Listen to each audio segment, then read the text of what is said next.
केंद्रीय गृह मंत्री अमित शाह शनिवार को रायपुर के ऑडिटोरियम में सभा करेंगे। इस दौरान वे कांग्रेस के विरोध में आरोप पत्र जारी करेंगे। भारतीय जनता पार्टी 20 साल बाद कांग्रेस पर आरोप पत्र जारी करेगी। अमित शाह का 70 दिनों के अंदर ये चौथा दौरा है। इसमें 3 बार के दौरे में की गई गुप्त बैठकों के बाद अब चौथे दौर में बीजेपी कांग्रेस के विरोध में आरोप पत्र जारी करने जा रही है। साथ ही छत्तीसगढ़ में होने वाले राहुल गांधी के दौरे पर बीजेपी तंज कसती नजर आ रही है। नेता प्रतिपक्ष नारायण चंदेल ने कांग्रेस से राहुल गांधी के दौरे और उनके आगमन पर कई सवाल पूछे हैं। छत्तीसगढ़ की भूपेश सरकार ने, कांग्रेस सरकार ने छत्तीसगढ़ की जनता के साथ में छल किया है। राहुल गांधी जी कल आ रहे हैं। हम माननीय राहुल जी से पूछना चाहते हैं कि आपने चुनाव के समय वादा किया था किसानों से, यहाँ की जनता से, बेरोजगार नौजवानों को आपने रोजगार देने की बात कही थी। छत्तीसगढ़ प्रदेश में करीब 26,000 लोगों ने आत्महत्याएं की हैं, जिसमें 18,000 नौजवान। हम राहुल जी से पूछना चाहते हैं कि जो पीएससी में घोटाला हुआ है उसके संदर्भ में राहुल जी जवाब देंगे। छत्तीसगढ़ में जितने घोटाले के ऊपर घोटाले हो रहे हैं, नित नए किस्म के घोटाले हो रहे हैं, छत्तीसगढ़ अपराध का गढ़ बन गया है। इन सारे बिंदुओं को समाहित करते हुए कांग्रेस सरकार के खिलाफ हमने आरोप पत्र तैयार किया है। माननीय अमित शाह जी के मुख्य आतिथ्य में हम उसे जारी करेंगे ताकि प्रदेश की जनता को राज्य सरकार की वस्तु स्थिति की जानकारी हो। इधर 70 दिनों में अमित शाह के 4 बार के दौरे को लेकर कांग्रेस भी सवाल उठा रही है। भाजपा के आरोप पत्र और अमित शाह के दौरे को लेकर कांग्रेस प्रवक्ता धनंजय सिंह ठाकुर का बयान सामने आया है। उन्होंने कहा कि 2018 में भी अमित शाह ने छत्तीसगढ़ पहुंचकर 65 सीटों का दावा किया था, लेकिन बीजेपी 14 सीटों में ही सिमट गई। इसके अलावा उन्होंने आरोप पत्र को लेकर कहा कि आरोपियों का आरोप पत्र प्रदेश की जनता स्वीकार नहीं करेगी। देखिए, 2018 में भी अमित शाह जी छत्तीसगढ़ आए थे और 65+ का दावा किए थे। हंस रही हुआ कि 15 सीट में भारतीय जनता पार्टी सिमट गई।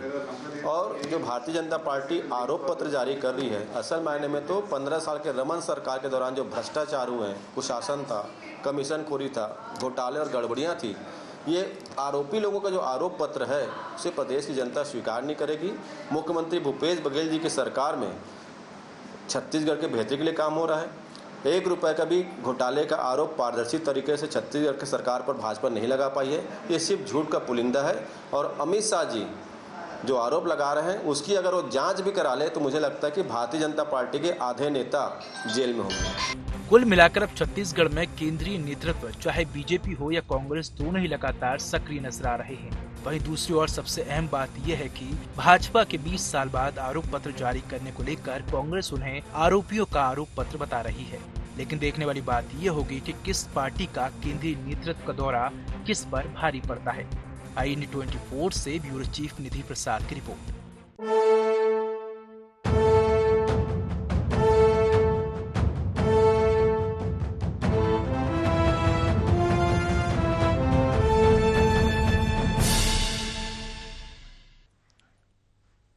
नमस्कार, गुहार छत्तीसगढ़ चुनाव से पहले पोल खोल में आपका स्वागत है। मैं हूं राजेश सक्सेना। आज इसी मसले पर चर्चा होगी, बातचीत होगी, डिबेट होगी, लेकिन उससे पहले एक नज़र गुहार पॉइंट्स पर।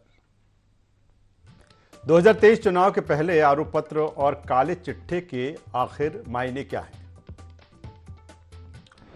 कांग्रेस के विरोध में आरोप पत्र लाने से भारतीय जनता पार्टी को कितना फायदा मिलेगा?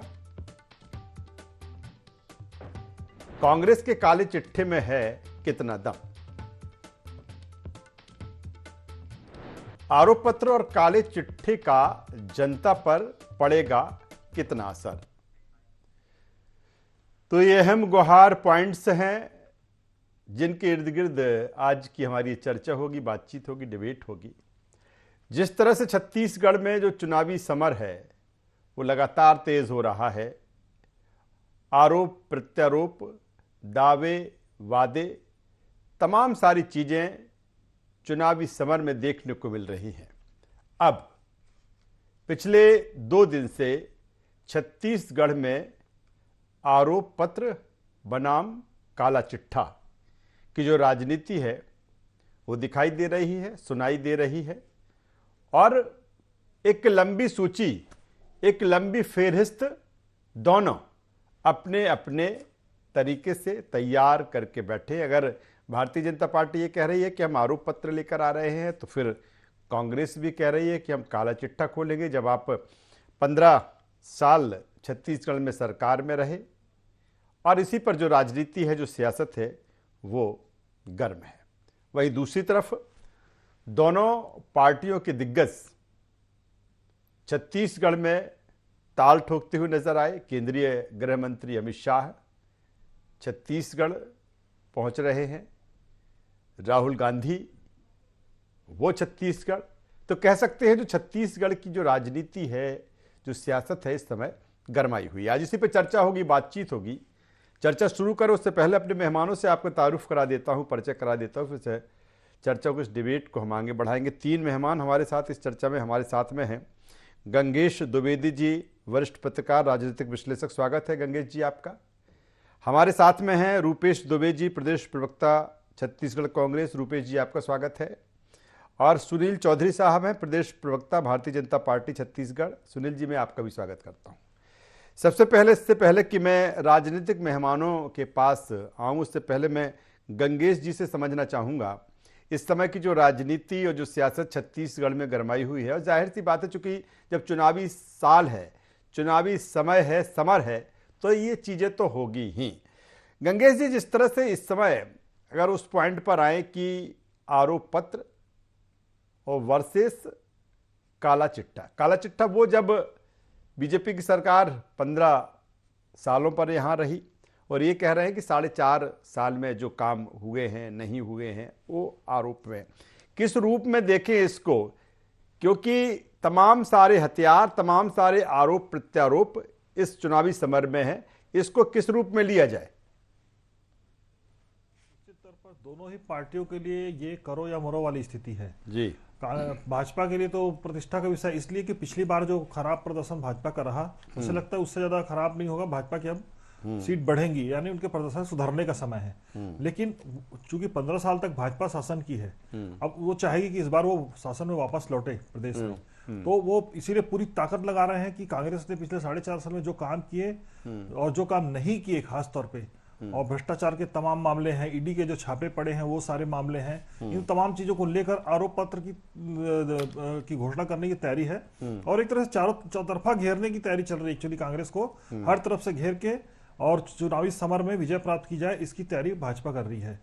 इसी तरह ठीक कांग्रेस भी पीछे नहीं है। कांग्रेस भी जान रही कि पिछले 15 सालों में जो कारनामे हुए हैं और लगातार जो भ्रष्टाचार का आरोप कांग्रेस भी लगाती आ रही है, लंबे समय से करती आ रही है, उन सबको लेकर वो काला चिट्ठा उनका तैयार कर रही है। तो कई बड़ी बड़ी घटनाएं जो पूर्व कार्यकाल में होते रहे हैं, उनको लेकर वो काला चिट्ठा तैयार कर रही है। तो कुल मिला के जनता के मत को प्रभावित करने, जनता के रुख को प्रभावित करने दोनों ही पार्टियां एक दूसरे के खिलाफ तगड़ा मोर्चा खोलने की तैयारी कर रही है। और उसमें खासतौर पर दोनों ही पार्टियों के राष्ट्रीय नेतृत्व इसमें शामिल हो रहे हैं। अमित शाह जी आ रहे हैं एक तरफ, तो दूसरी तरफ राहुल गांधी कल आ रहे हैं। तो दोनों ही नेता अपने अपने मोर्चे को संभाल, मतलब एक तरह दोनों ही अपने बिल्कुल बेहतर बात गंगेश जी आप कह रहे हैं कि जनता के मत को प्रभावित करने के लिए तमाम सारी चीजें और तमाम सारी कवायद। तो जाहिर सी बात है कि चुनाव में जनता ही सर्वोपरि होती है और जनता ही तय करती है कि आखिर जो सिंहासन है छत्तीसगढ़ का सरकार का, वो कौन बैठेगा।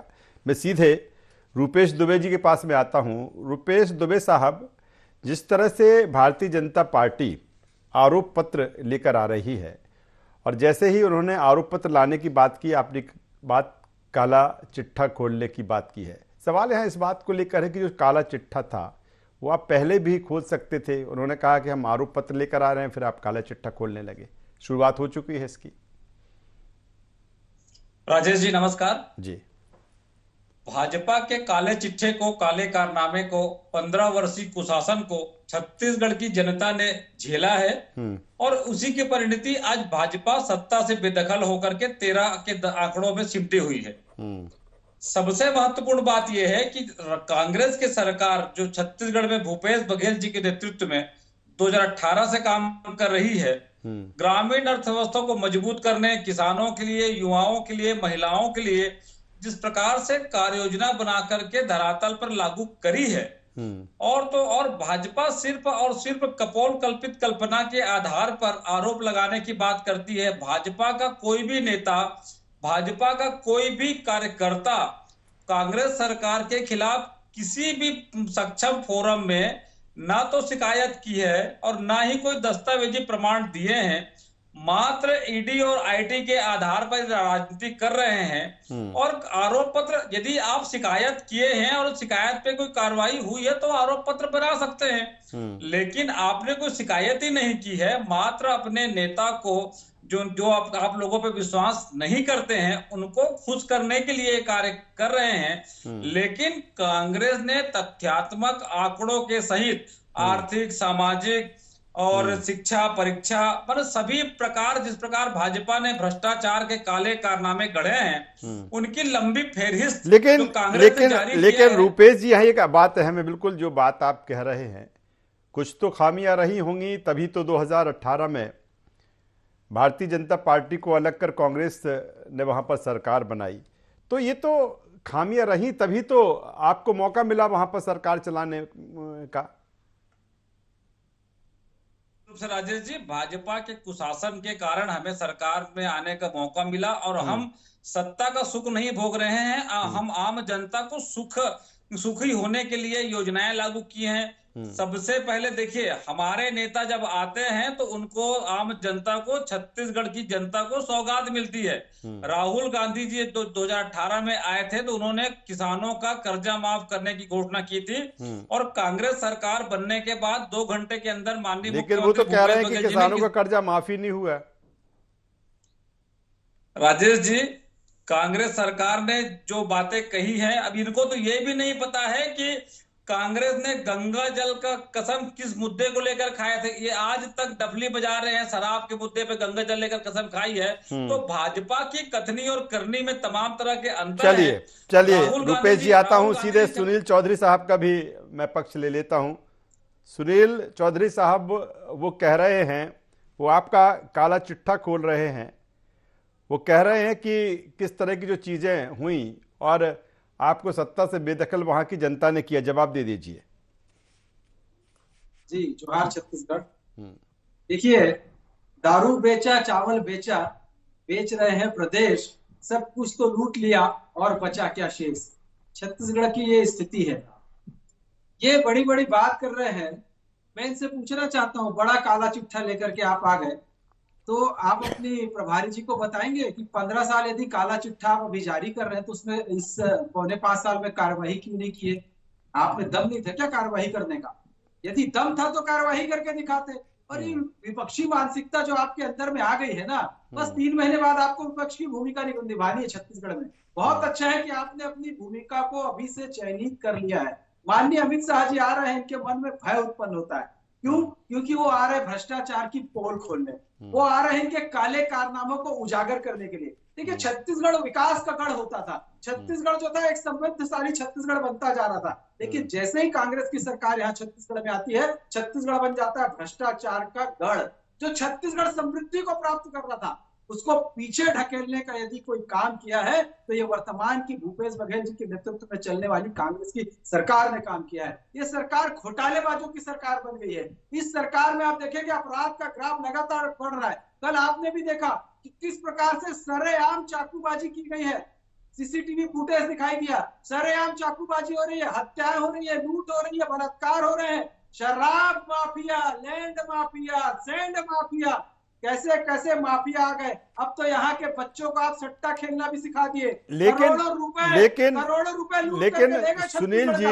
सुनील जी यही आप आरोप लेकर आप सदन में भी आए थे, अविश्वास प्रस्ताव लेकर आए।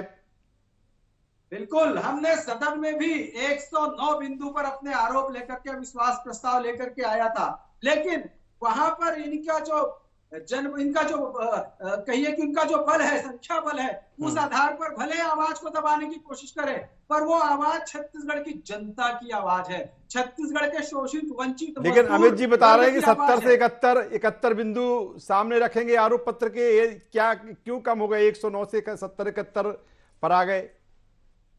देखिए, आरोप पत्र तो कल जारी होने वाला है। इनको कैसे पता चल गया कि हम कितने बिंदु रखने वाले हैं? हाँ। इनको तो अपने बारे में खुद पता नहीं रहता। वहां टीएस बाबा क्या कह रहे हैं कि 90 में से 1 सीट पर मेरी कोई भूमिका नहीं होगी। और उनके आकलन में इनके विधायकों की स्थिति खराब दिख रही है। इनको खुद को पता नहीं रहता। अभी कह रहे थे कि हमने गंगा जल की कसम खाई, उसमें शराब के लिए कसम नहीं खाई। तो भाई घोषणा पत्र में शराबबंदी लिखे थे ना। मैं पूछना चाहता हूँ, कल क्या राहुल गांधी जी घोषणा करेंगे शराबबंदी की? है हिम्मत इनमें? करके दिखाएं। क्या कल राहुल गांधी जी अडानी को जो खदान दिए चलिए चलिए, जब आऊंगा रूपेश जी से इसका जवाब लूंगा जो आप सवाल खड़े कर रहे हैं। गंगेश जी के पास में आ जाता हूं। गंगेश जी, जो ट्रैक है इस समय चुनाव का, हालांकि अमूमन यही है, आज कल जो भी चुनाव हो, जहां के भी चुनाव हो, इसी तरह की चीजें होती हैं। जबकि होता क्या था कि जनता से जुड़े जो मसले हैं, जो मुद्दे हैं, वो कहीं ना कहीं दिखते थे, उस पर बात होती थी, चर्चा होती थी।